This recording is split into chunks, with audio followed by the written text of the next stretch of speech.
मेरा नाम है शिवानी और आज हम करने जा रहे हैं सर्कुलेटरी डिसऑर्डर्स, या फिर हम इनको सर्कुलेटरी डिजीजेस भी कह सकते हैं। बेसिकली ये कौन से डिसऑर्डर्स हैं जो कि हमारे सर्कुलेटरी सिस्टम में हो रही हैं। बात आती है बच्चों कि सर्कुलेटरी सिस्टम में पार्ट्स क्या क्या रहेंगे। तो सर्कुलेटरी सिस्टम के जो पार्ट्स रहने वाले हैं वो कौन कौन से हैं। ब्लड है आपका सबसे मेन और सबसे इंपॉर्टेंट जो ऑर्गन है जो कि ब्लड को पंप करने का काम कर रहा है बच्चों, वो है हमारा हार्ट। ठीक है, ब्लड वेसल्स हैं, ब्लड है एंड हार्ट है, ये सारे हमारा क्या है, सर्कुलेटरी सिस्टम का पार्ट है। जब इनमें कोई दिक्कत आ जाएगी तो उन डिसऑर्डर्स को या फिर उन डिजीजेस को बोला जाता है क्या, सर्कुलेटरी डिसऑर्डर्स, जो कि हम आज मेन 4 डिस्कस करेंगे। First one is your hypertension, second है आपका कोरोनरी आर्टरी डिजीज, थर्ड है आपका एंजिना पेक्टोरिस और फोर्थ है आपका हार्ट फेलियर। ये 4 आज हम मेन डिस्कस करेंगे और जानेंगे, पढ़ेंगे भी, और मैं आप लोगों को इसके बारे में इंपॉर्टेंट चीजें भी बताऊंगी। तो आइए अपना आज का लेक्चर स्टार्ट करते हैं और जानते हैं क्या है आखिर ये सर्कुलेटरी डिसऑर्डर्स। सबसे पहले बात करते हैं बच्चों हाइपरटेंशन की। अगर मैं आपको सिंपल भाषा में बोलूं तो हाइपरटेंशन बेसिकली क्या है आपकी, जब आपको ज्यादा टेंशन क्रिएट हो रही है, जब आपका बीपी बढ़ता है। कॉमन भाषा में लोग जब बोलते हैं कि हमारा बीपी रेज हो गया है, बीपी बढ़ गया है, वो ही क्या है, आपका हाइपरटेंशन है। अब इस हाइपरटेंशन में आखिर क्या क्या हो रहा है जानते हैं। Hypertension is the term for the blood pressure that is higher than the normal. ठीक है, क्या बोल दिया गया है इसमें कि जब आपका जो ब्लड प्रेशर है नॉर्मल ब्लड प्रेशर से बढ़ गया तो उसको क्या बोलेंगे बच्चों, हम हाइपरटेंशन बोलेंगे।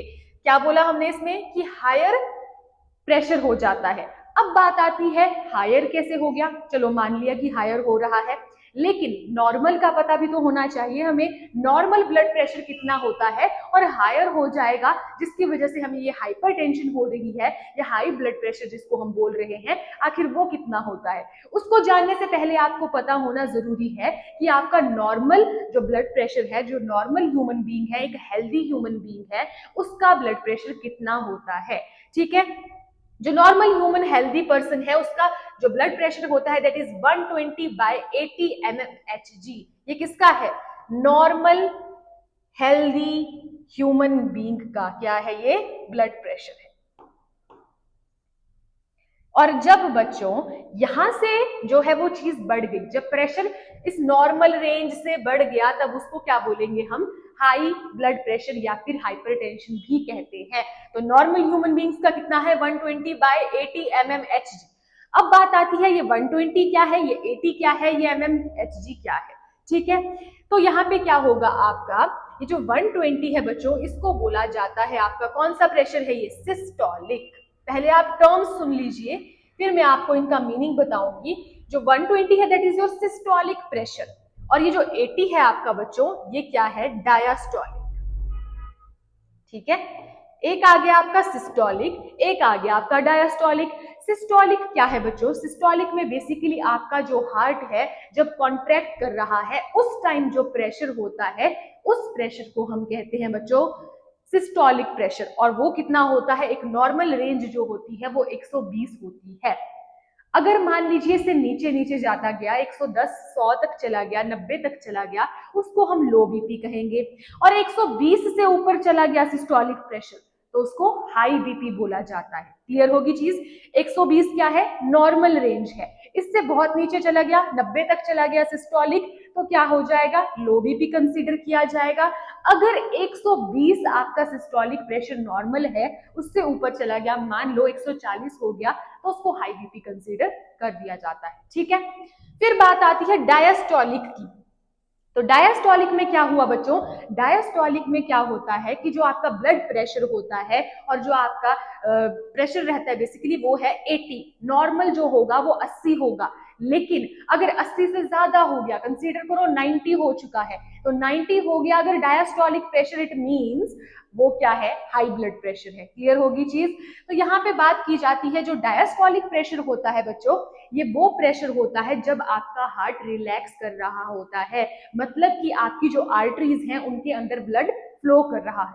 ठीक है, क्लियर होगी चीज। तो एक होता है सिस्टोलिक, एक होता है डायस्टोलिक। जो सिस्टोलिक होगा उसमें मैंने आपको क्या बताया, जब आपका हार्ट क्या करेगा बच्चों, आपका हार्ट उस टाइम पे कॉन्ट्रैक्ट कर रहा होता है, उस टाइम पे जो प्रेशर होता है उसको बोला जाता है सिस्टोलिक प्रेशर, जो कि 120 नॉर्मल का है। 120 से ज्यादा हो गया हाई प्रेशर, उसको कंसीडर कर लिया जाता है। 80 जो है आपका ये क्या है, डायस्टोलिक। और डायस्टोलिक कब होता है बच्चों, जब ब्लड जो होता है वो आर्टरीज के अंदर आता है, ठीक है, फ्लो कर रहा है। क्या बोलेंगे हम इसको बेसिकली, जब आपका जो हार्ट है वो रिलैक्स स्टेट में होता है। तो मैं आपको एक पेपर पॉइंट ऑफ व्यू से एक इंपॉर्टेंट बात बताती हूं, जो आपका ये डायस्टोलिक होता है, डायस्टोलिक प्रेशर को बच्चों हम क्या कहते हैं, रेस्टिंग प्रेशर भी कहते हैं, क्योंकि इस टाइम पे हमारा जो हार्ट है वो क्या कर रहा होता है, रिलैक्स, ठीक है। हार्ट क्या करेगा डायस्टोलिक पे, रिलैक्स करेगा। और वो नॉर्मल कितना बताया हम लोगों ने, 80, ठीक है, ये आपका डायस्टोलिक है। सिस्टोलिक में मैंने आप लोगों को क्या बताया, हार्ट क्या करेगा, इस टाइम पे हार्ट करता है बच्चों कॉन्ट्रैक्ट,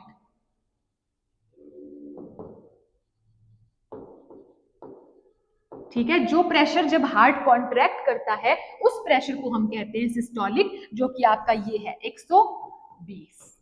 120 से ज्यादा हो गया, कंसीडर करो 140 हो गया, 140/90 mmHg, ये हीमोग्लोबिन का, Hg क्या है आपकी हीमोग्लोबिन है, ठीक है।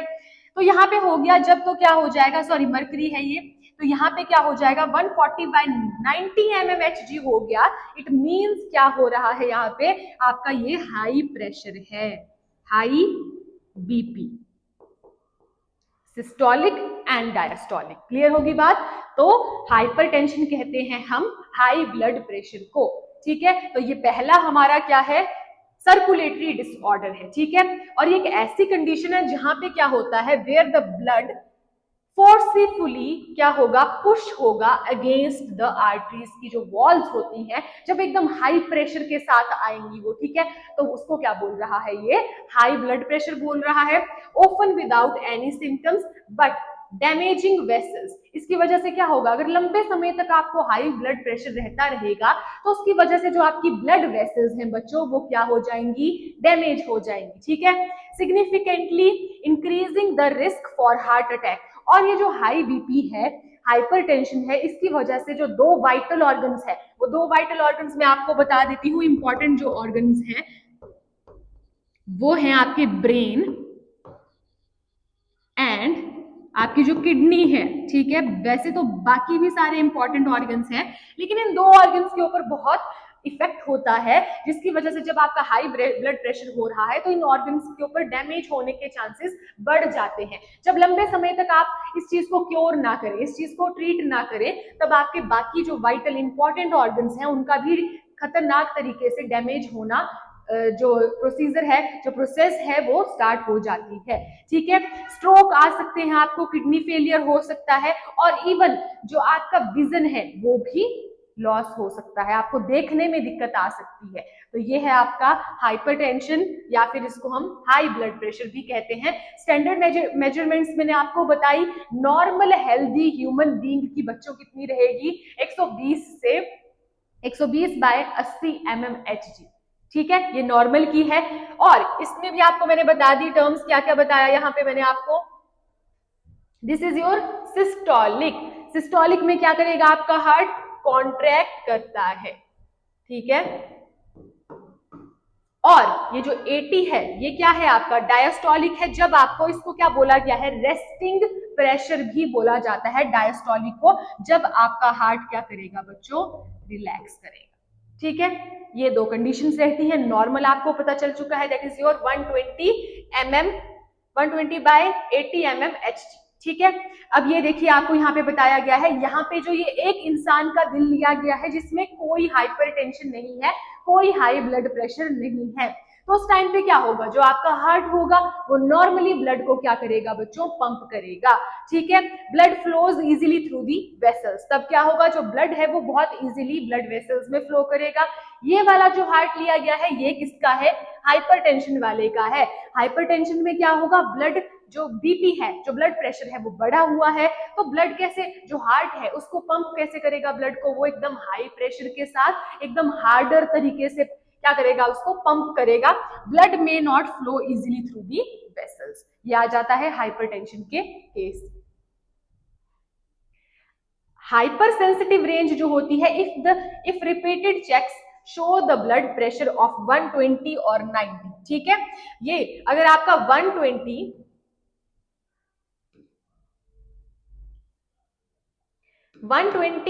बाय 80 mmHg, मैंने आप लोगों को क्या बताया, this one is your normal healthy human being का क्या है, ये ब्लड प्रेशर है। अब यहाँ पे बोला जा रहा है अगर कंटिन्यूसली आपका 140 बाय 90 mmHg अगर आपको दिख रहा है, अगर आपकी बार बार आपकी रिपोर्ट्स में आ रहा है, इट मीन्स वो रिस्क की तरफ आप बढ़ते जा रहे हैं, जहां पे आपके जो बहुत इंपॉर्टेंट ऑर्गन्स हैं, जैसे कि आपका हार्ट है, ब्रेन है, आपका किडनी है, इनका डैमेज होने का खतरा भी बढ़ सकता है हाई ब्लड प्रेशर में। तो ये है हाइपरटेंसिव जो रेंज होती है, जब कंटिन्यूसली ये रेंज आपकी बार बार दिखाता रहता है, ठीक है। अब चलते हैं इम्पैक्ट ऑन दी बॉडी, क्या क्या इम्पैक्ट पड़ेंगे आपकी बॉडी पे हाइपरटेंशन की वजह से। तो it causes the heart to work harder. मैंने आपको अभी बताया, जब एक इंसान का, एक नॉर्मल इंसान का जो हार्ट है, जब उसको कोई हाइपरटेंशन नहीं है, तो ब्लड काफी इजीली फ्लो करेगा इनटू द आर्टरीज, ठीक है, और वहां पे इजीली फ्लो भी होगा, और वहां पे कोई हार्डर तरीके से ब्लड की पंपिंग भी नहीं हो रही है। लेकिन जब एक पर्सन हाइपरटेंशन से अफेक्टेड है या उसमें हाई ब्लड प्रेशर है, तो उसमें क्या होगा, ब्लड जो होगा वो एकदम फोर्सफुली जो होगा आर्टरीज के अंदर फ्लो करेगा, हार्डर तरीके से फ्लो करेगा, जो कि अल्टीमेटली हार्ट को अफेक्ट करेगा। तो क्या बताया गया है, it causes the heart to work harder, ठीक है, can lead to the heart diseases and affect the vital organs, जैसे कि आपका ब्रेन है तो ब्रेन में स्ट्रोक आ सकते हैं, किडनी फेलियर हो सकता है, ठीक है। तो ये होता है आपका हाइपरटेंशन, हाई ब्लड प्रेशर की वजह से। टर्मिनोलॉजी की बात करें, often called the silent killer, ठीक है, इसको साइलेंट किलर भी बोला जाता है। तो अगर पेपर में आपको ये टर्म लिखी आती है कि साइलेंट किलर कौन है, तो वो आपकी हाइपरटेंशन, आपका क्या है बच्चों, वहां पे हाई ब्लड प्रेशर भी बोला गया है, जिसके पर्टिकुलर सिम्टम्स आपको बहुत कम दिखेंगे, लेकिन इंटरनली अगर वो चीजें चेंज नहीं होती है, समय के साथ आप प्रॉपर प्रिकॉशन नहीं लेते हैं, क्योर नहीं लेते हैं, तो उससे क्या होगा, वो आपके इंटरनल वाइटल ऑर्गन्स को भी अफेक्ट करना स्टार्ट कर देता है, जिसकी वजह से बाद में मेजर प्रॉब्लम्स आपको फेस करने को मिल सकती है, ठीक है। because it typically has no obvious symptoms in early stages. Early stages में आपको कोई टिपिकल सिम्टम्स नहीं दिखेंगे, लेकिन बाद में क्या हो सकता है, इसकी वजह से आपको ब्रेन में स्ट्रोक आ सकता है, किडनी, इवन आपकी किडनी भी फेल हो सकती है, और किडनी नहीं होगी तो आपका क्या, जो आपका यूरिन फॉर्मेशन है वो बेसिकली आपकी किडनी में ही होती है, वो नहीं हो पाएगी, ठीक है। ब्रेन आपका नहीं चल रहा है तो आपकी पूरी बॉडी ही फंक्शन नहीं कर पाएगी।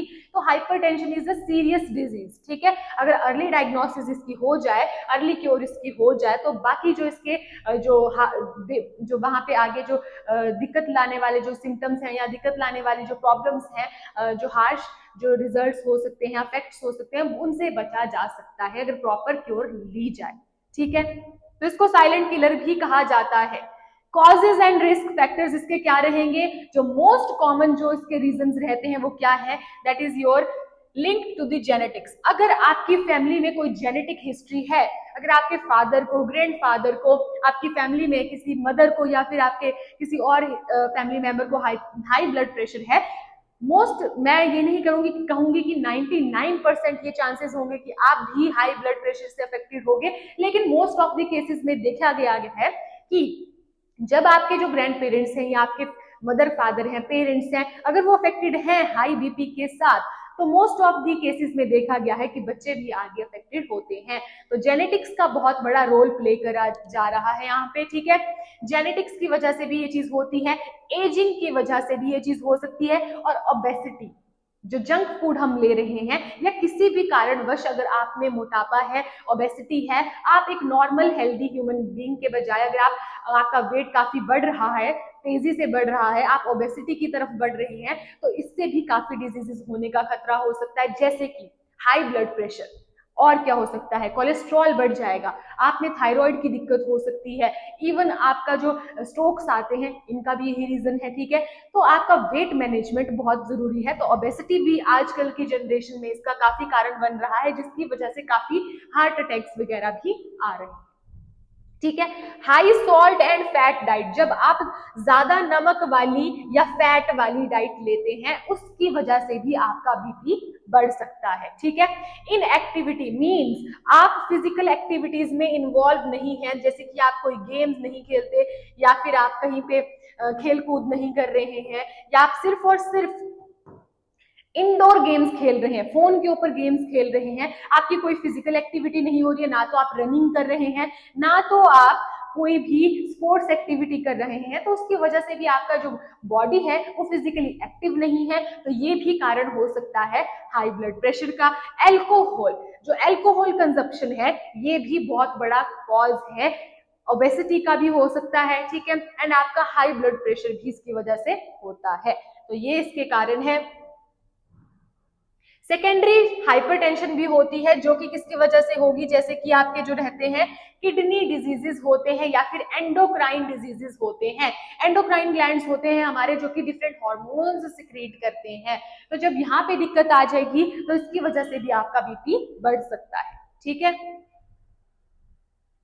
रिस्क फैक्टर्स की बात करें तो हमने अभी बात कर ली है फैमिली हिस्ट्री, आपकी बढ़ती हुई एज, ओबेसिटी, आपकी बॉडी जो है वो फिजिकली एक्टिव नहीं है, स्पोर्ट्स एक्टिविटीज आप नहीं कर रहे हैं, next is your air pollution is also a major cause of the high blood pressure. Clear है आपको ये terms? Smoking also, alcohol consumption also, अगर आप नॉर्मल रेंज से बहुत ज्यादा ले रहे हो, डेली ड्रिंक कर रहे हो, तो ये भी कारण है हाई बीपी का, ठीक है। स्टेजेस एंड रीडिंग्स की अगर हम बात करें, नॉर्मल हमारा है that is your 120 to 120/80 mmHg, या फिर इससे थोड़ा सा कम भी होगा तब भी वो नॉर्मल रेंज कंसीडर की जाती है, इससे ज्यादा हो गया that is your high BP, ठीक है। एलिवेटेड जो होता है सिस्टोलिक जो जाएगा वो मैक्सिमली अगर 120 से 129 तक चला गया, ठीक है, और जो आपका डायस्टोलिक है अगर वो 80 से नीचे आ गया then it is your high blood pressure, ठीक है। फिर चलते हैं स्टेज 1 की तरफ। सिस्टोलिक में आपका रहता है 130 से 139, और डायस्टोलिक अगर आपका 90 तक चला गया, ठीक है, तो वो नॉर्मल कंसीडर नहीं किया जाएगा। स्टेज 2 में आपको बताया गया है सिस्टोलिक अगर 140 प्लस चला गया तो वो तो बहुत ही ज्यादा कंसीडर किया जाता है, डायस्टोलिक 90 प्लस चला गया तो वो बहुत हाइपर एक्टिव स्टेज हो जाती है आपके हाई ब्लड प्रेशर की, ठीक है। हाइपर सेंसिटिव जो क्राइसिस होती है अब 180 120, और यहाँ पे इमरजेंसी केयर की जरूरत पड़ती है, क्योंकि आप खुद देखिए 120/80 mmHg है, और कहाँ जाकर के आपको बोला जा रहा है कि 180/120, ठीक है। तो ये तो बहुत ज्यादा रेंज हो जाती है, जहां पे सीवियर जो इमरजेंसी जो केसेस होते हैं वो यहीं पे होते हैं, ठीक है। सेकंड नंबर पे आती है आपकी कोरोनरी आर्टरी डिजीज। तो बच्चों नाम से ही पता चल रहा है कोरोनरी आर्टरी डिजीज है, मींस कोरोनरी जो आपकी आर्टरी है उसमें कोई दिक्कत आती है। पर पहले मैं आप लोगों को बता दूं, ये जो आपकी कोरोनरी आर्टरी है इसका काम क्या रहता है, ये क्या करती है, ऑक्सीजन रिच ब्लड की सप्लाई करेगी आपके हार्ट, ऑक्सीजन रिच ब्लड की सप्लाई करती है, supplies oxygen rich blood to heart, ठीक है। अब बात आ रही है कोरोनरी आर्टरी डिजीज, मींस आपकी ये जो सीएडी है, कोरोनरी आर्टरी डिजीज है, यहाँ पे जो आपकी कोरोनरी आर्टरी है उसी में कोई ना कोई दिक्कत आ रही है।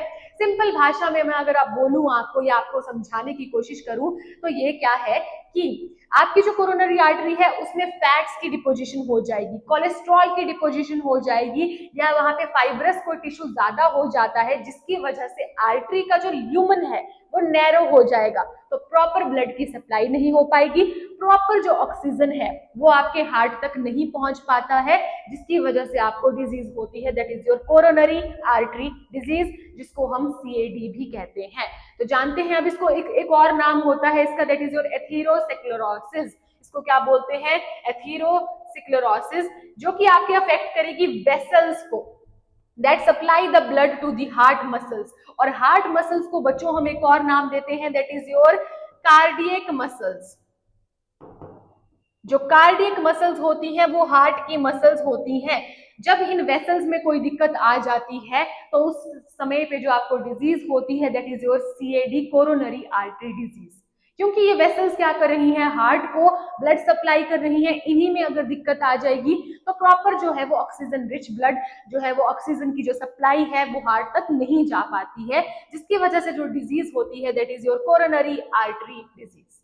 इसको एथेरोस्क्लेरोसिस भी बोला जाता है। मैकेनिज्म की बात करें, इट इज कॉज्ड किसकी वजह से, अभी मैंने बोला आपको जब डिपोजिशन हो जाएगी, बहुत सारी चीजें इकट्ठी हो जा रही हैं, जैसे कि कैल्शियम है, फैट्स है, कोलेस्ट्रॉल है या फिर फाइब्रस टिश्यू है। कंसीडर करो ये एक आर्टरी है, इसका जो ल्यूमन है यहाँ पे मान लो फैट्स भी इकट्ठा हो गया, यहाँ पे कोलेस्ट्रॉल भी हो गया, फाइब्रस टिश्यू भी हो गया, ज्यादा कैल्शियम भी हो गया, तो इसकी वजह से क्या होगा, प्रॉपर सप्लाई नहीं हो पाएगी ब्लड की, किसको, जो हार्ट की जो मसल्स हैं वहां तक प्रॉपर जो ब्लड सप्लाई है वो पॉसिबल नहीं हो पाएगी, जिसकी वजह से डिजीज हो जाती है दैट इज योर एथेरोस्क्लेरोसिस, जिसको हम सीएडी, कोरोनरी आर्टरी डिजीज भी कहते हैं। आप लोग बच्चों पेपर में याद रख सकते हैं कोरोनरी से, कोरोनरी आर्टरी डिजीज में आपने याद रखना है कि कोरोनरी जो आर्टरी है उसमें दिक्कत आ रही है। अब ये जो कोरोनरी आर्टरी थी ये क्या कर रही थी, ये आपके हार्ट को ऑक्सीजन रिच ब्लड सप्लाई करने का काम कर रही थी, लेकिन अब इस डिजीज में आपके उस आर्टरी में बच्चों क्या डिपॉजिट हो चुका है,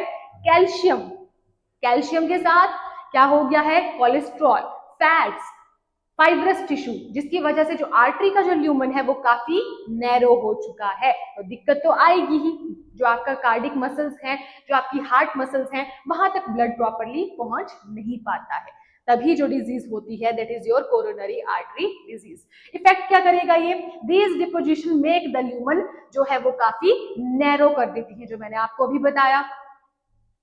कॉन्सिक्वेंसेस क्या हो सकते हैं, अब ल्यूमन मान लो आपकी एक पानी की पाइप है, बीच में कोई चीज फंस जाती है, तो क्या होगा, वो जो वाटर है वो प्रॉपरली सप्लाई नहीं हो पाएगा। वैसे ही यहाँ पे बताया गया है जब कोरोनरी आर्टरी में बहुत सारी डिपोजिशन होगी बच्चों, कैल्शियम की होगी, फैट्स की होगी, कोलेस्ट्रॉल की होगी एंड फाइब्रस टिश्यू की होगी, तो उसकी वजह से आर्टरी का ल्यूमन जो है वो पतला हो गया, नैरो हो गया, तो प्रॉपर ब्लड सप्लाई नहीं हो पाएगी, यही इसका कॉन्सिक्वेंस है, जिसकी वजह से क्या हो सकता है, हार्ट अटैक आने के चांसेस हो सकते हैं। ठीक है, यहां पे आपको दिखाया गया है, तो क्या क्या हुआ डिपोजिशन, ये है एक नॉर्मल आर्टरी जहां पे प्रॉपर ब्लड की सप्लाई हो रही है इजीली, क्योंकि यहाँ पे कोई भी क्या नहीं है, डिपोजिशन नहीं है, कोई चीज यहाँ पे इकट्ठा नहीं हुई है। अब दूसरी तरफ आप लोगों को दिख रहा होगा एक आर्टरी ली है जहां पे लिपिड डिपॉजिट हो चुका है, ये सारी चीजें क्या है, यहाँ पे मान लीजिए कोरोनरी आर्टरी डिजीज में बेसिकली बोला गया है कैल्शियम आपका डिपॉजिट हो जाएगा, और क्या होगा, फैट्स हो जाएगा इकट्ठा, और क्या है, कोलेस्ट्रॉल हो जाएगा इकट्ठा, ठीक है, फाइब्रस टिश्यू हो जाएगा इकट्ठा, डिपोजिशन हो रही है, ठीक है, और उसकी वजह से, इन सारी चीजों की वजह से क्या हो रहा है, जो आर्टरी का जो ल्यूमन है आपको खुद दिख रहा होगा यहाँ पे काफी नैरो हो जाता है, इन चीजों की वजह से क्या हो रहा है, जो आर्टरी का जो ल्यूमन है, artery lumen narrow becomes narrow, और इसी की वजह से क्या होता है, जो प्रॉपर ब्लड की सप्लाई है वो नहीं हो पाती है आपकी कार्डियक मसल्स तक, जिसकी वजह से डिजीज होता है एथेरोस्क्लेरोसिस, जिसको हम सीएडी भी कहते हैं। क्लियर है आपको ये टर्म्स। सिम्टम्स की अगर बात करें तो यहाँ पे होगी आपको चेस्ट पेन, जो कि एक और डिजीज हम डिसऑर्डर हम डिस्कस करेंगे जिसका नाम है एंजिना पेक्टोरिस या फिर एंजिना जिसको कहते हैं, जहां पे जो होता है एक्यूट चेस्ट पेन होता है, बहुत तेजी से, बहुत पावर के साथ आपको क्या महसूस होगा, चेस्ट में पेन महसूस होता है। तो यहाँ पे इसके सिम्टम्स की अगर हम बात करें सीएडी के सिम्टम्स की, तो चेस्ट पेन देखा गया है और इसको एंजिना भी कहा जाता है। Common symptom of feeling like squeezing pressure, कि जैसे एकदम से आपको स्क्वीज प्रेशर आपको फील होगा, फुलनेस फील होगी, often with exertion and relieved by the rest। ठीक है, तो आपको एकदम से एक्यूट चेस्ट पेन फील होगा, यही इसका क्या है, सिम्टम है।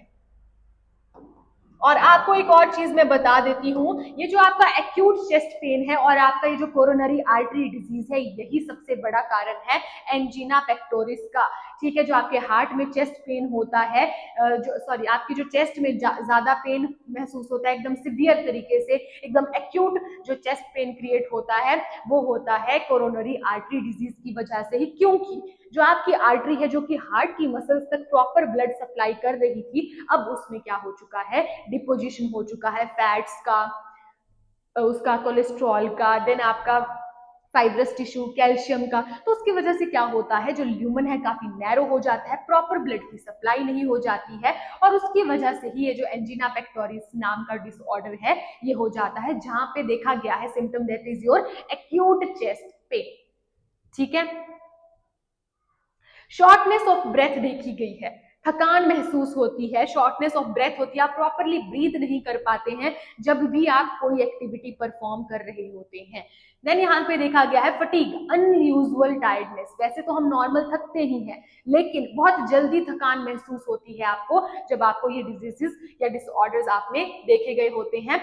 एक है अटिपिकल सिम्टम, कौन से होंगे, जैसे कि जॉ पेन हो सकता है आपको, बैक पेन हो सकता है, औरतों में काफी ये देखा गया है, नोजिया, आपको ऐसे वॉमिट करने की इच्छा महसूस होगी, अनएक्सप्लेन्ड फटीग, मतलब आप कुछ काम भी नहीं कर रहे हैं फिर भी आपको थकान महसूस होती है, ये भी इसका सिम्टम है।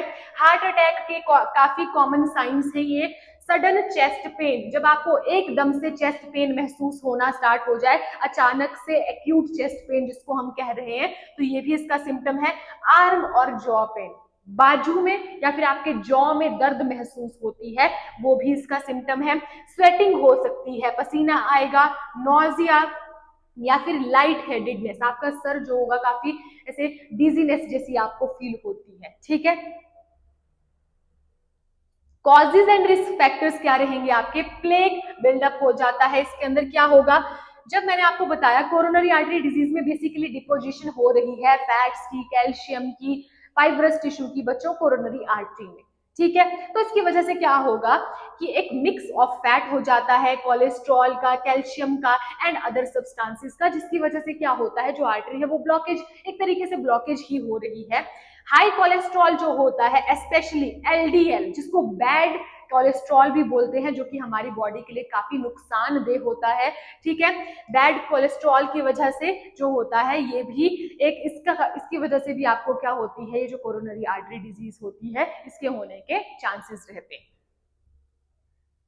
अब चलते हैं हाई ब्लड प्रेशर की तरफ। जो इसका मतलब हम देख रहे हैं, जो हमारी कोरोनरी आर्टरी डिजीज है इसके क्या क्या कारण हो सकते हैं। ठीक है, तो हमने देख लिया, एक तो हमारा जो बैड कोलेस्ट्रॉल है जब वो इकट्ठा होना स्टार्ट हो जाएगा, फैट्स इकट्ठा हो जाएंगे, कैल्शियम, फाइब्रस टिश्यू, तो क्या हो जाएगी, वो जो कोरोनरी आर्टरी है जो कि आपके हार्ट को ब्लड की सप्लाई दे रही थी, हार्ट की मसल्स को प्रॉपर ऑक्सीजन की सप्लाई दे रही थी, वो ही नहीं पहुंच पाएगा, तो उसकी वजह से जो है वहां पे दिक्कत आएगी। तो एक आपका उसका कारण हो सकता है हाइपरटेंशन, हाई ब्लड प्रेशर भी इसका कारण है। देन आपको स्मोकिंग, स्मोकिंग हर एक हार्ट डिजीज में आपका कारण हो सकता है। देन डायबिटीज, ओबेसिटी भी, smoking, obesity and alcohol consumption आपके हार्ट डिसऑर्डर्स के लिए एक बहुत बड़ा जो कह सकते हैं रोल प्ले कर रहे हैं। ठीक है, लैक ऑफ एक्सरसाइज, जब आप प्रॉपरली अपनी बॉडी को एक्टिव नहीं कर रहे हैं, एक्सरसाइज नहीं कर रहे हैं। नेक्स्ट है आपकी फैमिली हिस्ट्री, तो जेनेटिक्स का भी बहुत बड़ा रोल रहता है। प्रिवेंशन एंड मैनेजमेंट की अगर हम बात करें तो क्या क्या करना है आपने बच्चों इन हार्ट डिजीजेस से खुद को बचाने के लिए, सबसे पहले तो खुद को फिट करना है। ठीक है, फिट कैसे करोगे आप, अगर आपके घर में भी अगर किसी को ये दिक्कत है और वो अल्कोहल कंजप्शन कर रहे हैं, स्मोकिंग कर रहे हैं, तो आपने उनको इस चीज से रोकना है। सेकेंड चीज, आपने एक हेल्दी डाइट प्लान बनाना है जहां पे आप फ्रूट्स लेंगे, ग्रेन्स लेंगे और ऐसी डाइट लेंगे जिनमें फैट थोड़ा कम हो, लेना प्रॉपर अमाउंट में है लेकिन ज्यादा ओवर कंजप्शन नहीं करनी है। सेकेंडली आपका शुगर जो है वो कम होना चाहिए। ठीक है, मीट, रेड मीट आपने खासकर अवॉइड करना है, ये चीज इंपॉर्टेंट है। ठीक है, रेड मीट और शुगर को तो आपने बिल्कुल अवॉइड ही कर देना है, स्मोकिंग नहीं करनी है, साइकिलिंग करनी है और कंट्रोल ब्लड प्रेशर होना चाहिए। कोलेस्ट्रॉल को आपने गुड कोलेस्ट्रॉल में कन्वर्ट करना है, डायबिटीज को मेंटेन करना है, जिसके लिए आपको शुगर को कट करना ही पड़ेगा। देन मेडिकेशंस, अगर सीवियर केसेस तक पहुंच चुकी है ये चीज, तो आपने अपनी मेडिकेशंस को भी प्रॉपरली फॉलो करना है, एक प्रिस्क्रिप्शन लेनी है आपने डॉक्टर से। तो ये है इसके, ठीक है, जैसे कि एग्जांपल्स है स्टेमिन्स, बीटा ब्लॉकर्स, एस्पिरिन, नाइट्रोग्लिसरीन, ये इसकी मेडिकेशंस हैं। अब चलते हैं तीसरे डिजीज की तरफ, डिसऑर्डर की तरफ, that is your angina pectoris. जो एंजिना पेक्टोरिस है, इसका नाम एंजिना भी है, ठीक है, जहां पे आपको बेसिकली क्या हो रहा है, एक्यूट चेस्ट पेन। और जो हमने अभी पढ़ा that is your CAD, coronary artery disease, ये भी इसका बहुत बड़ा कारण है, क्योंकि जो आपकी कोरोनरी आर्टरी थी वहां पे किस चीज की डिपोजिशन हो चुकी है बच्चों, फैट्स की, कोलेस्ट्रॉल की, फाइब्रस टिश्यू की, कैल्शियम की, तो उसकी वजह से क्या है, वहां पे ब्लॉकेज हो चुकी है, एक तरीके से प्रॉपर जो है वो तरीके से ब्लड सप्लाई नहीं हो पा रही है हार्ट की मसल्स को, कार्डियक मसल्स को, तो वो भी एक कारण है आपका एक्यूट चेस्ट पेन का। यहाँ पे आपको दिखाया गया है, it literally means strangling feeling in the chest, ठीक है, एक्यूट चेस्ट पेन होता है इसमें। एंजिना पेक्टोरिस के जो कॉजेज है वो क्या क्या होंगे, कि आपके हार्ट तक प्रॉपर ऑक्सीजन की जो है वो प्रॉपर ब्लड की सप्लाई नहीं हो पाती है, यही इसका कारण है, जो कि कहाँ पे देखा हमने, कोरोनरी आर्टरी डिजीज में देखा, डिसऑर्डर में देखा, जहाँ पे क्या हो रहा था, जो कोरोनरी आर्टरी है वहां पे एक्सेस डिपोजिशन हो जाती है, तो डिपोजिशन होगी तो उसकी वजह से क्या होगा, प्रॉपर ब्लड का सप्लाई नहीं हो पाएगा हार्ट की तरफ, जो कि कॉज करता है angina, that is your acute chest pen. Clear है ये चीज आप लोगों को? तो यहाँ पे क्या हुआ, it occurs when not enough oxygen is reaching your heart, या फिर लैक ऑफ ऑक्सीजन जब होगा तब आपको एक्यूट चेस्ट पेन होती है। Next is your symptoms. तो सिम्टम्स में क्या रहेंगे, acute chest pain that may radiate to the neck, jaw और इवन आर्म्स, आपके नेक में भी हो सकती है, आपके यहाँ पे चेस्ट में भी होगी, ठीक है, आपकी आर्म्स में भी हो सकती है। पेशेंट की profile can occur in main and women of any as, किसी भी एज के इंसान में हो सकती है, चाहे वो महिला है या पुरुष है, लेकिन मैक्सिमली जो देखा गया है वो देखा गया है जो एज्ड पर्सन है, मिडिल एज्ड पर्सन है या एल्डर जो पर्सन है, उनमें ये चीज देखी गई है, ठीक है। फिर आते हैं ट्रिगर, क्या चीज ट्रिगर करेगी, often triggered by physical exertion और emotional stress, usually subsides with the rest, और ये नॉर्मल इसको अगर करना है तो आपको रेस्ट करना पड़ेगा, या तो आप हैवी एक्सरसाइजेस कर रहे हैं, बिल्कुल नॉर्मल रेंज से भी आप बढ़ रहे हैं, फिजिकल एक्टिविटीज जरूरी है आपकी बॉडी के, लेकिन जब आप एक्सर्ट कर जाते हैं, बहुत ज्यादा कर रहे हैं, एक्सेस अमाउंट में कर रहे हैं, तो वो भी कारण है आपका एक्यूट चेस्ट पेन का, that is your angina pectoris, जिसकी वजह से आपके हार्ट की जो मसल्स हैं वहां तक प्रॉपर ऑक्सीजन की सप्लाई नहीं हो पा रही है, वो इसका कारण रहता है। देन आता है आपका बच्चों हार्ट फेलियर, ठीक है, हार्ट फेलियर में क्या हो रहा है, मींस आपका हार्ट फेल हो चुका है, कैसे हुआ है उसकी बात करते हैं। Heart failure is the state of heart when it is not pumping the blood effectively, जब वो ब्लड को इफेक्टिवली पंप नहीं कर पा रहा है और प्रॉपरली आपके डिफरेंट ऑर्गन्स तक ब्लड की सप्लाई नहीं कर पा रहा है, उस समय में जो आपको चीज होती है दैट इज योर हाई, जो हार्ट फेलियर कहते हैं हम जिसको, जब क्या है कि हार्ट आपका फेल हो चुका है, ठीक है।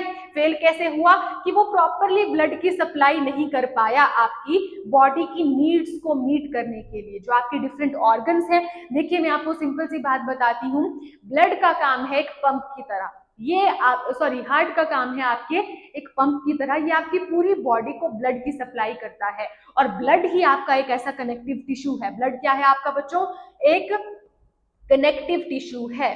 कनेक्टिव टिश्यू कैसे है मैं आपको बताती हूँ।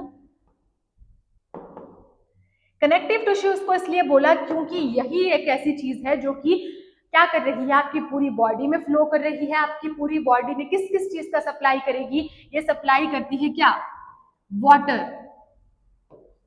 ऑक्सीजन, आपका वेस्ट, आपकी कार्बन डाइऑक्साइड, सारी चीजों का जो सप्लाई है, सारी चीजों का जो ट्रांसपोर्ट है वो कौन कर रहा है, ब्लड, तभी इसको क्या बोला जाता है, कनेक्टिव टिश्यू, ठीक है। और जब हार्ट जो है ब्लड को पंप नहीं कर पाएगा, डिफरेंट ऑर्गन्स तक नहीं भेज पाएगा, तो उसकी वजह से क्या होगा, हार्ट फेल हो जाता है, that is your heart failure. Means heart में ब्लड को पंप करना नहीं पा रहा है। फिर आता है congestive heart failure. It is sometimes called this, क्योंकि इसको क्यों बोला जाता है, because congestion of the lungs हो जाती है is one of the main symptoms, और ये इसके काफी कॉमन सिम्टम्स हैं जब आपका लंग्स जो है वो कंजेस्ट हो जाते हैं। लंग्स में क्या होता है, बेसिकली आपका गैसेस का एक्सचेंज होता है। लंग्स में एक स्ट्रक्चर प्रेजेंट होता है, दैट इज योर एल्वियोलाई। और ये जो एल्वियोलाई है बच्चों, यहाँ पे क्या होता है, गैसेस का एक्सचेंज होता है, और जब आपका जो लंग्स है वहां पे कंजेशन हो रहा है, लंग्स कंजेशन हो जाता है, तो इसकी वजह से इसको, जो आपका हार्ट फेलियर है, इसको एक कंजेस्टिव हार्ट डिजीज भी बोला जाता है, या फिर हार्ट फेलियर। मतलब कि आपके हार्ट में प्रॉपरली इफेक्टिवली ब्लड को पंप नहीं कर पा रहा है सारे आपकी बॉडी के ऑर्गन्स तक उस समय में जो चीज होती है, that is your heart failure. Clear है आपको ये चीज?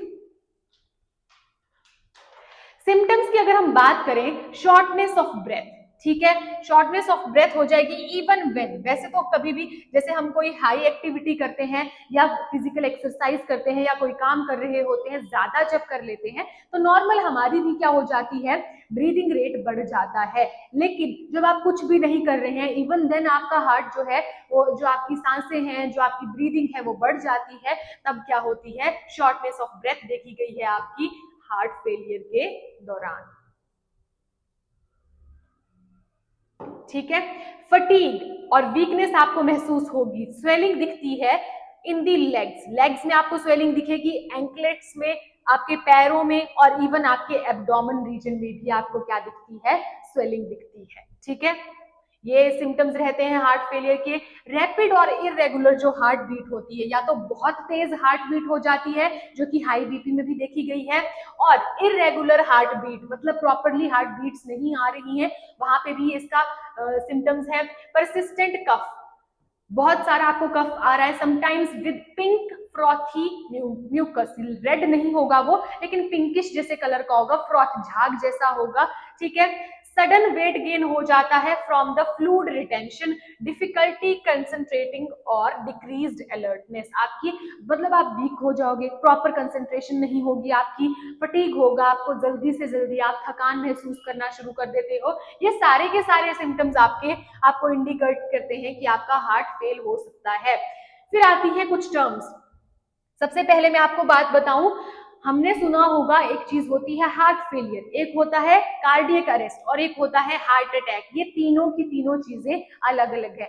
हार्ट फेलियर के बारे में हमने अभी पढ़ा, तो हार्ट फेलियर में क्या देखा बच्चों हमने, हार्ट फेलियर में बेसिकली आपका क्या हो रहा था, जो हार्ट है वो प्रॉपरली इफेक्टिवली ब्लड को पंप नहीं कर पा रहा था to meet your body needs, तो वो क्या है, हार्ट फेलियर है, when heart is not pumping the enough blood. ठीक है, फिर नंबर 2 पे देखा गया है, that is your cardiac arrest.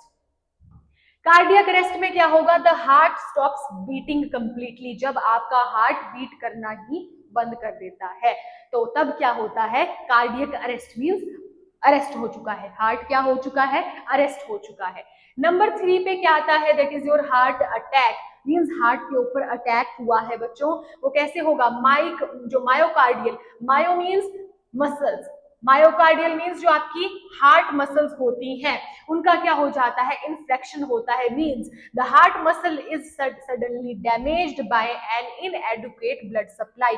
जब आपके हार्ट को प्रॉपर ब्लड सप्लाई नहीं मिल पा रही थी, और वो कहाँ नहीं मिल पा रही थी, कोरोनरी आर्टरी डिजीज में होता है कि आर्टरी में ब्लॉकेज हो गई, जिसकी वजह से आपके हार्ट के जो मसल्स हैं, जिनको हमने कार्डियक मसल्स बोला, वहां तक प्रॉपर ब्लड की सप्लाई नहीं हो पाई, जिसकी वजह से जो आपकी हार्ट की जो मसल्स हैं वो डैमेज हो जाती हैं, तभी उस समय पे आपको क्या आता है बच्चों, हार्ट अटैक आता है। तो अब आपको ये चीजें क्लियर हैं, तीनों terms, heart failure, cardiac arrest, heart attack. तो हार्ट फेलियर में क्या हुआ, हार्ट क्या है, फेल हो गया, किस चीज के लिए, ब्लड को पंप नहीं कर पा रहा है प्रॉपरली आपकी बॉडी की नीड्स को पूरी करने के लिए, डिफरेंट ऑर्गन्स तक ब्लड को पंप नहीं कर पा रहा है, that is your heart failure. ठीक है, कार्डियक अरेस्ट में क्या हुआ, हार्ट को अरेस्ट कर लिया गया है। कैसे हुआ हार्ट अरेस्ट, वहां पे क्या होता है, जो हार्ट होता है वो कंप्लीटली बीट करना स्टॉप कर देता है, तब आपका हार्ट क्या हो गया है, स्टॉप हो गया है, दैट मीन्स कार्डियक अरेस्ट हो चुका है। फिर आता है हार्ट अटैक। अब हार्ट अटैक कैसे आया, जब आपकी हार्ट की जो मसल्स हैं वो डैमेज हो जाती है, तब क्या आता है, हार्ट अटैक आता है। क्लियर होगी ये टर्म्स? तो ये है heart failure, cardiac arrest and heart attack. अब यहाँ पे देखते हैं कंडीशंस, जैसे कि है हमारी हाइपरटेंशन। तो हाइपरटेंशन को हाई बीपी भी बोला गया है। क्या रहा था, जब नॉर्मल आपके ब्लड प्रेशर से आपका ब्लड प्रेशर बढ़ जाए, नॉर्मल कितना था 120/80 mmHg, और ये बढ़ चुका है, जब बढ़ जाएगा कितना 140/90 mmHg, तब क्या होती है, हाइपरटेंशन होती है, हाई बीपी होता है, high blood pressure. Number 2 is your CAD. CAD क्या है बच्चों, सीएडी है आपका कोरोनरी आर्टरी डिसऑर्डर, जहां पे क्या इसको हमने कॉमनली बोला है एथेरोस्क्लेरोसिस। ठीक है, एथेरोस्क्लेरोसिस में क्या होता है, जो कोरोनरी आर्टरी होती है वहां पे डिपोजिशन हो रही है फैट्स की, कैल्शियम की, कोलेस्ट्रॉल की, और वो भी कौन सा कोलेस्ट्रॉल, बैड कोलेस्ट्रॉल, और साथ में फाइब्रस टिश्यू की, जिसकी वजह से कोरोनरी आर्टरी का ल्यूमन कैसा हो गया, नैरो हो गया। कोरोनरी आर्टरी का काम होता है ऑक्सीजन रिच ब्लड की सप्लाई करना आपके हार्ट तक। अब हार्ट तक जब प्रॉपर जो है वो ब्लड सप्लाई नहीं हो पाती है, उस समय पे आपको होता है CAD, that is your coronary artery disease. ठीक है, यहाँ पे क्या हो रहा है, आर्टरीज का ल्यूमन नैरो हो जा रहा है due to the deposition of various substances. ठीक है, फिर आता है एंजिना पेक्टोसिस, या फिर इसको एंजिना भी कहते हैं, और यहाँ पे क्या होता है, एक्यूट चेस्ट पेन देखी गई है, और ये जो आपका जो आपका स्क्लेरोसिस है, सीएडी है, कोरोनरी आर्टरी डिसऑर्डर है, इसकी वजह से ही ये चीज होती है, आपकी चेस्ट में जो होता है एकदम से सडन पेन जो देखा जाता है, that is your angina pectoris. Fourth is your heart failure.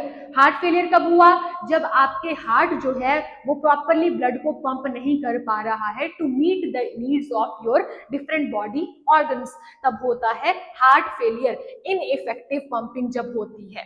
ठीक है, तो ये 4 चीजें आज हमने की। अब एक साथ हमने सारी चीजों के बारे में जाना। सबसे पहले हमने जाना कि आपका ब्लड प्रेशर क्या होता है, जिसको हमने बोला हाई ब्लड प्रेशर, जहां पे हमने चीजें डिस्कस की बच्चों कि जो हमारा एक होता है सिस्टोलिक प्रेशर, एक होता है डायस्टोलिक प्रेशर। सिस्टोलिक प्रेशर कब होगा, जब आपका हार्ट कॉन्ट्रैक्ट करता है। डायस्टोलिक कब होता है, जब आपका हार्ट जो होगा वो रिलैक्स में होता है, और इसको रेस्टिंग प्रेशर भी कहा जाता है। ठीक है, नॉर्मल एक हेल्दी ह्यूमन बीइंग का जो प्रेशर होता है, ब्लड प्रेशर होता है, दैट इज योर कितना 120/80 mmHg। लेकिन अगर वो बढ़ गया, ठीक है, 120 से ज्यादा हो गया तो वो हाई बीपी हो जाएगा, 120 से ज्यादा कम हो जाता है तो वो लो बीपी की तरफ हो जाता है। ठीक है, फिर हमने जाना नेक्स्ट नंबर था हमारा कोरोनरी आर्टरी डिसऑर्डर की तरफ, जिसको हमने सीएडी भी कहा। तो कोरोनरी आर्टरी डिसऑर्डर में क्या हो रहा है, सिंपली बच्चों यहाँ पे कोरोनरी आर्टरी में दिक्कत आ रही है due to the deposition of various substances, जिसकी वजह से जो आर्टरी का जो ल्यूमन था वो क्या हो गया, नैरो हो गया। पर बात आती है कोरोनरी जो आर्टरी है ये करती क्या है, ये ऑक्सीजन रिच ब्लड सप्लाई करती है आपकी हार्ट की मसल्स को। हार्ट की मसल्स को हमने क्या बोला बच्चों, कार्डियक मसल्स बोला। क्लियर होगी टर्म? तो जब वहां तक प्रॉपर ब्लड की सप्लाई ही नहीं जाएगी तो उसकी वजह से क्या हो जाता है, कोरोनरी आर्टरी डिसऑर्डर। नंबर 3 पे हमने जाना एंजिना पेक्टोरिस के बारे में, जिसको हम एंजिना भी कहते हैं। एक्यूट चेस्ट पेन बोला जाता है, एकदम से सडन पेन आपकी चेस्ट में होता है, जिसके लिए आपके बहुत सारे कारण हो सकते हैं, जैसे कि स्मोकिंग है, ड्रिंकिंग है, ओबेसिटी है, और आपकी जेनेटिक्स भी वन रोल प्ले कर सकती है, और साथ में कोरोनरी आर्टरी डिजीज भी बहुत बड़ा कारण है आपका एक्यूट चेस्ट पेन का। नंबर 4 जो था आपका, that is your heart failure. जब हार्ट जो है वो प्रॉपरली ब्लड को पंप ही नहीं कर पा रहा है, मीन्स आपका हार्ट फेल हो चुका है, प्रॉपर ब्लड की सप्लाई नहीं कर पा रहा है टू द डिफरेंट ऑर्गन्स, तो डिफरेंट ऑर्गन्स की फंक्शनिंग ही नहीं हो पाएगी। देन हमने जाना बच्चों, एक है हार्ट फेलियर, एक है कार्डियक अरेस्ट। तो कार्डियक अरेस्ट में क्या होता है, कार्डियक अरेस्ट में आपका हार्ट को ही अरेस्ट कर लिया गया है। ठीक है, देन आपका क्या आता है, कार्डियक अरेस्ट के बाद हमने चीज जानी थी, that is your heart attack. ठीक है, हार्ट अटैक में क्या हुआ, जो आपकी जो वेसल्स हैं, जो आपकी हार्ट की जो मसल्स हैं या वेसल्स हैं, उनमें ही क्या हो जाएंगी, वो डैमेज हो जाएंगे, तब क्या हो जाता है, हार्ट अटैक आता है। और कार्डियक अरेस्ट में क्या है कि हार्ट प्रॉपरली बीट ही नहीं कर पा रहा है, उस समय पे आपको होता है कार्डियक अरेस्ट। तो ये था आज का हमारा लेक्चर, जहाँ पे हमने जाना जो हमारे सर्कुलेटरी जो डिसऑर्डर्स हैं, डिफरेंट जो हमारे हार्ट से रिलेटेड है, ब्लड से रिलेटेड है, हमारी वेसल से रिलेटेड है, जैसे कि हमारा हाइपरटेंशन है, कोरोनरी आर्टरी डिजीज है, then is your acute chest pain जिसको हमने एंजिना पेक्टोरिस बोला, एथेरोस्क्लेरोसिस है that is your CAD, and fourth number पे हमने जाना that is your heart failure, cardiac arrest and heart attack. तीनों डिफरेंट टर्म्स हैं। अब आपको आई होप ये तीनों डिफरेंट टर्म्स क्लियर होंगी। अब इन सब चीजों के बारे में तो हमने जान लिया, सिम्टम्स भी हमें पता चल गए, चेस्ट में पेन होगा, जॉ में होगा, आर्म्स में होगा, पैरों में स्वेलिंग आ जाती है, आपको फटीग होता है, वीकनेस महसूस होती है, ठीक है। लेकिन इन सभी चीजों से अगर आपने खुद को बचाना है तो एक तो आपको प्रॉपर एक्सरसाइज करनी पड़ेगी, एक हेल्दी डाइट लेने पड़ेगी, और आपके आपके जो ब्लड प्रेशर है उसको मेंटेन करना पड़ेगा प्रॉपर एक हेल्दी ब्लड प्रेशर की तरफ, और साथ में आपको जंक फूड को काफी अवॉइड करना है। ले सकते हैं पर बहुत कम अमाउंट में, फैट्स भी आप लेंगे पर बहुत कम अमाउंट में लेंगे, प्रॉपर एक प्रोपोर्शन होनी चाहिए, एक बैलेंस्ड डाइट जब आप लेंगे तो इन सारी डिजीजेस से कुछ हद तक बचा जा सकता है। इवन दो अगर ये जेनेटिक है तो आपको इनको प्रॉपर क्योर करने पड़ेगी। देन बात आती है कि आपको रेड मीट और शुगर को प्रॉपरली अवॉइड करना है, डायबिटीज को आपने कंट्रोल में रखना है, तो ये सारी चीजें करके आप खुद को इन सारे डिसऑर्डर से बचा सकते हैं। तो ये था हमारा आज का लेक्चर, आई होप आपको समझ में आया होगा। ऐसे ही इंटरेस्टिंग और इम्पोर्टेंट लेक्चर्स अटेंड करने के लिए आप हमारी एकेडमी ज्वाइन कर सकते हैं। ऑनलाइन और ऑफलाइन कोर्सेज दोनों अवेलेबल हैं। वेदांता सेतु हमारी एकेडमी का ऐप है, जहां पे जाकर के आप डिफरेंट कोर्सेज की डिटेल्स ले सकते हैं, और साथ में आप डिफरेंट कोर्सेज में एनरोल कर सकते हैं, और डिफरेंट जो एग्जाम्स हैं, कॉम्पिटिटिव एग्जाम्स हैं, उनमें क्वालिफाई कर सकते हैं। तो ये था हमारी एकेडमी का थोड़ा सा और